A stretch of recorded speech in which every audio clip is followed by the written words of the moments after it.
হবে। শুনেন, বেলায়েতের ভাবধারা দিয়ে এক রাত্রে বলে কয়ে কখনো শেষ করা যাবে না।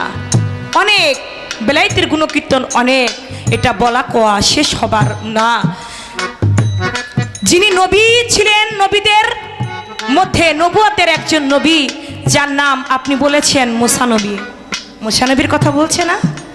ওই মুসা নবী তিনি একদিন রাস্তা দিয়া যায়, ওই রাস্তার পাশে একটা মহিলা দাঁড়ায় রইছে। ওই মহিলা বলে, মুসা নবী আপনি কই যান? বলে, আমি কুহুতর পাহাড়ে যাই। বলে, আপনি কুহুতর পাহাড়ে গিয়ে কি করেন? বলে, কুহুতর পাহাড়ে আমি আল্লাহর সঙ্গে কথা বলি। বলে, মুসা নবী আমার অনেক বছর হয় বিয়ে হয়েছে, জানেন মুসা নবী আমার আল্লাহ আমার একটা সন্তান দেয় নাই।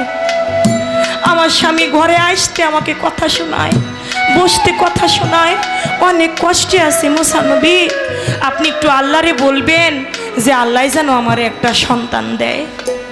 বলে, ঠিক আছে, আমি আজকে কুহুতর পাহাড়ে যাচ্ছি, আল্লাহর সঙ্গে যখন কথা বলবো আমি তোমার বিষয়টা আমি মাওলাকে জানাবো।